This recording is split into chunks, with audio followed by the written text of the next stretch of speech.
welcome to another session of Coleman University's Professional Development Training Series on Instructor Fundamentals. This time, an exploration of learning theories and concepts, why some things work in the classroom and others don't. We want to discover how adults learn. In today's training, we have a series of questions to answer regarding adult learning.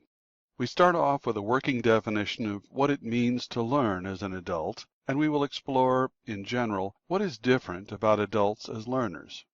We will examine some of the many theories regarding adult learners and try to glean some of the more common themes. Finally, we look at a uniquely adult issue, the problem of experience and individualism. If we asked ourselves, what does it mean to learn something? We can quite easily get bogged down into specifics. Here's one of the typical ways that learning is defined. But ask yourself, do you really learn how to change your behavior in the same way you gain knowledge, learn a skill, or modify your attitudes? Given the historic need to measure outputs, amplified in today's environment of increased federal oversight in education, a more behavioral view of education is often more appropriate, especially in the case of adult education. While we cannot directly assess a change in attitude, an internal process, we can assess changes in behaviors associated with that attitude, an external event. Let's look at this graphically. If we assume behavior is consistent and constant in a normal adult, then any changes in behavior after a learning experience can be attributed to that experience. For instance, let's say a person is highly prejudiced against persons of a given race, creed, or color. Expected behaviors, B in the diagram, would be negative interactions with such a person, name-calling, physical violence, abuse. After intensive equal opportunity training, the individual may still be prejudiced, but he or she has learned not to exhibit those negative behaviors. Learning has occurred based on our somewhat limited definition, as now the behaviors have been modified to more positive ones, A in the diagram. Note, however, the same may not be said when we examine the situation within the broader definition of learning. The fact the underlying attitude may not have changed would beg the question of learning. However, if the purpose of the training was to ameliorate workplace tension in a diverse workforce, we can say learning occurred and that the training was effective. While attitudes may change over the long run through experience, hopes of, quote, teaching out, end quote, a poor attitude in the short run are nil. From the perspective of adult educators, then, the more limited behavioral approach seems a more appropriate definition to use. What then do we mean by the designation adult? Is it simply a chronological mark, 18 years of life, 21? Does adulthood begin at 30? We have all met relatively young people who are quite mature, as well as seniors who were quite childlike. There is no simple definition of adulthood that truly reflects maturity, but there are some conditions that we can say typify adults. Where adolescents and children tend to have fewer roles, that of student and son or daughter, adults tend to have multiple roles. Adults act as workers, parents, significant others, caregivers, managers, and yes, students. Adults tend to have greater responsibilities than do the children, more bills to pay and more people who rely on them. Because of this, adults tend to have more relevant distractions in their lives. It is not merely the adolescent's concern of who to go out with on a Friday night, but rather sick children, work conflicts, stopped-up toilets, and empty refrigerators. This is what makes teaching adults more difficult. Education is competing with many more calls for the student's attention, many of which the student may consider more important than the education. In addition to the higher roadblocks that adults face in learning, they bring their own life experiences into the classroom. Teachers are no longer writing on blank slates, but are trying to add in information along the margins of pages already written. Should the teacher's words come into conflict with the adult student's own experience, learning may not occur. As part of those experiences, many adult students may have bad memories of earlier schooling that must be overcome. They may evidence greater fear, either through concern over loss of face if they don't do well in the class, or worries that past poor academic performance will be repeated in the current class. As teachers of adults, we do have to keep these background issues in mind. Before we delve into adult education theory, this is an important caution to keep in mind. Don't consider it the abandon all hope ye who enter here warning on the gates of hell, but rather a reasoned observation that, based on the wide-ranging nature of our subjects, adults and education, simple and clear-cut general theories are unlikely to be discovered. So, with that proviso, let's get started. John F. Kennedy once said that victory has 1,000 fathers and defeat is an orphan. In the case of adult education, we too seem to have thousands of fathers. Researchers and theoreticians from multiple fields of endeavor have seen fit to stick their thumb in the pie of adult education. Everyone from Maslow and Freud through Dewey in the Department of Education. While this does give a richness to the field, one does worry that too many cooks will spoil the broth. As each field brings its own unique terminologies, concepts, and theories about humans into the mix, it is difficult to merge the ideas into a single thread. Rather than trying to pick nits, let's run over some of the typical theories espoused in the field with the goal of finding common themes or ideas among them. While this is less rigorous than we may like, it does appear to be the direction the field has been taking. Adult education as a field of endeavor is not even a century old. But while people's lives have changed quite dramatically in those 100 years, surprisingly, observations on what it means to be an adult learner still ring true. One of the earliest theorists, Lindemann, stated these assumptions about adult learners in 1926. He said that adults are motivated to learn based on their own needs and interests. They're looking back toward their own life both as a verification of and impetus to learning new topics. Adults wish to be in control of their own lives, which includes their own learning. Most interestingly, Lindemann noted that individual differences increase as people get older. Tying this in with the fact that experience is so critical to adults makes it doubly relevant. Consider for a moment.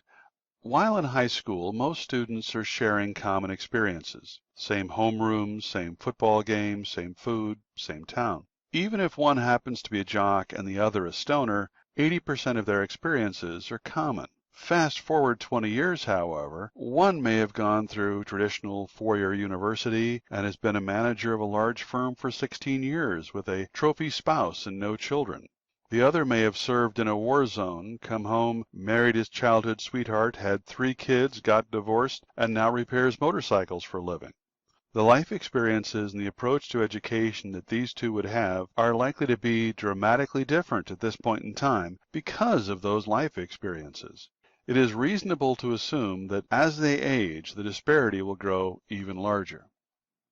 Even the purposes for taking a class vary significantly. Howell's studies indicate that adult learners have 3 basic orientations toward education. Goal-oriented learners are those with clear-cut objectives who are coming to the educational experience with defined purposes in mind, to learn something specific.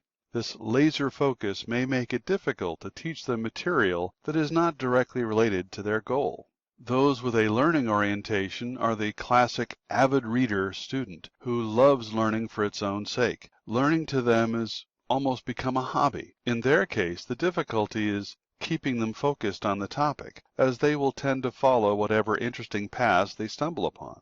Finally, the activity-oriented learners are those who are in education to meet people. They crave the social contact that education provides and work well with teams and groups.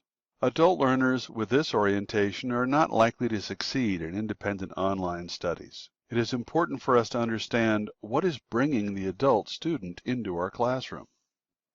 In fact, Tufts' phases of learning pushes back the learning itself to the point where an adult student considers the need to learn something. In this model, learning starts with the decision to learn and the search to find the means of achieving the desired knowledge.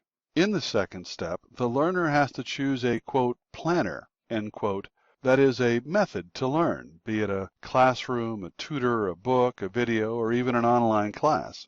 Again, successful students want to collaborate in the choice. Finally, the learner engages with the material per the method chosen in the second step. Not only do we need to have variety, richness, and availability in the materials themselves, the learner has to have the skills necessary to learn based on that modality. This model reinforces the idea that an understanding of what is bringing adults to our classroom may be critical to that student's success in learning. That, in fact, learning is occurring long before they ever show up in our classroom. Rogers' student-centered teaching has had a dramatic impact on adult education. Taking the perspective of a therapist, his field of study, he claimed that teachers cannot directly impart knowledge. They can only facilitate, that is, ease the learning by adult students. Echoing what was said earlier, Rogers also says that unless the adults feel the topic to be important to them on a personal level, they will not expend the energy necessary to learn it. When new topics are taught that oppose the student's own experiences, students will resist that learning by denying it or distorting the learning of their own experiences to fit the new situation. Rogers found that when the learning threatened the existing beliefs, students were less likely to change their beliefs or to actively learn the new material. Because of these observations, he recommended that we create low-threat environments and focus on fact-based instruction, as facts are less easy to dispute than our beliefs. Knowles, in his review of the existing literature, came up with a series of assumptions on what motivates adult learners. As we've seen before, selling the topic, that is, letting the students know the reason they have to learn a given topic, is critical. Each individual student's experiences, positive or negative, can form the basis for that learning activity or the cause for its failure. He claims that adults want to be involved in the planning and evaluation of their own instruction, again a self-control issue. Tying back to the first assumption, Knowles says it's important that we indicate to our adult students the immediate relevance of the topic at hand. Our students want the money in their palm right now. They're not willing to wait until Tuesday for a hamburger today. Building from this, adults tend to be problem-centered. That is, they have something that needs to be fixed or something they need to do, rather than being content-oriented, learning because it's simply part of a particular field. Music instructors have noticed this recently as they see more and more adult students who come in not to learn a given instrument or the basics of music theory, but rather to be taught a given song. They may not even care what the name of a chord is, only where to put their fingers, on which strings, and for how long. Adults tend to be very practical learners. The final assumption is that most adults are more motivated by their own desires than from any external pressure on them to learn. They may take an advanced degree because they feel they deserve the perks associated with being a manager, but they are unlikely to expend effort on a program if they've just been told they have to do it as part of their job. Another researcher who examined the existing literature in search of common themes was James, who provided a list of 9 basic principles of adult learning. He said, no matter what the age, adults maintain the ability to learn. You can teach an old dog new tricks. He also observed the issues with diversity based on the individual. As we age, we're less able to do physical activities, which may limit some learning environments. As with all the other studies we've reviewed so far, experience is very important, as is the need to be independent and to have the material be relevant to their lives. James does state, however, that motivation is not simple, that there may be many reasons for an adult to learn something. Again, perhaps because of the intensity of the effect of experience, adults like to participate and to contribute to the learning. Finally, echoing Rogers, a supportive learning environment is seen to be the key to success. At this point, we have a fairly reasonable view of what has been said about adult education. We purposefully have not discussed pedagogy, the teaching of children, but let's spend a moment to look at the general differences the literature has pointed out between children and adults when it comes to education. While for a child, the teacher is seen to be omnipotent, for adults, the teacher acts more as a coach, recognizing that adults do have input in the situation based on their own experiences, while children typically do not have relevant experiences. Children are seen to be empty vessels to be filled. Adults are clay that must be formed.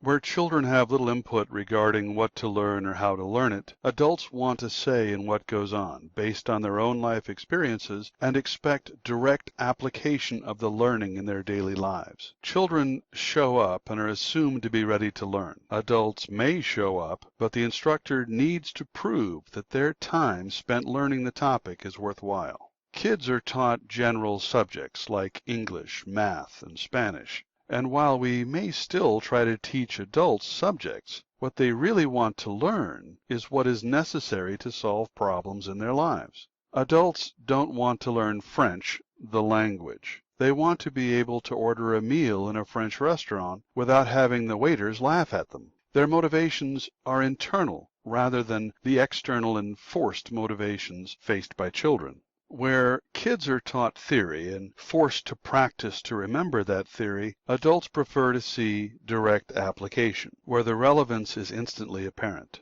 While we tell kids that algebra may one day save their lives, adults realize today is not that day. Today, they have to figure out how many square feet of wall space is in their bedroom, so they know how much paint to buy at the hardware store. One of the undercurrents in the literature of adult education is the impact of diversity. As mentioned earlier, the further removed we are from childhood, the greater the disparity in our life experience. Considering how important life experiences are to the adult learner, this should explain why it is so difficult to create a general model that describes all adults in all learning situations. Even more so than with children, adult educators have to be very focused on each individual student and the student's individual needs. This makes teaching adults far more difficult than teaching children. What may have worked beautifully in one class can fail dismally in the next, as the makeup of the students change. Adult instructors have to be far more open to listening to their students and have a far greater understanding of where they're coming from in order to be effective. Chronological age does not determine adulthood. We have all met students who, based on their IDs, can drink, vote, sign contracts, and go to war, but who emotionally appear to be somewhere around 5 years old. This is all part of the diversity of adulthood. While many adults demand self-expression and control over their learning experience, others are still in high school mode and want nothing more than to be spoon-fed information. They're too busy to be bothered to involve themselves so deeply in their education. Their motto is, quote, "Tell me what you want, and I'll get it for you, and you can give me the certificate," end quote. Even mature learners may not be consistent in their outlook from situation to situation, all of which further confuses the field. So we end up back where we started, trying to understand, through theory, why some things work in the classroom and others do not. And we find that there is no one theory that will tell us. In the century or so of studying adult education, we've created hundreds of discrete studies on the minutiae and dozens of meta-studies on those studies, all of which have resulted in laundry lists that describe adult learners in general or situations in which adult learners are likely to excel or fail, all moderated, of course, by the individual's own circumstances. So in the failure of the single grand theory approach, and being adults ourselves, we'll default to a more practical means of trying to find out what actually works in the classroom. In the absence of a theory that tells us why, in our next training session we will instead examine the baser topic, the how. How does one teach adults effectively? How do we use the proven tools and rules to make our classrooms more effective when teaching adults? This is where teaching becomes less a science and more a craft. From today's lesson, it should be obvious that no one model can explain how all adults learn. We can find common themes and ideas about adults, but we have to understand that general principles are unlikely to be equally applicable to all of our adult students. Instead, we have to learn how to identify concerns at the individual levels and to try to tailor our teaching and methods to meet as many of those as possible. In our next class, we'll look at some of those methods and techniques and how to apply them in your classroom. We hope to see you there and think you'll find it quite helpful. Until then, as always, have a wonderful day.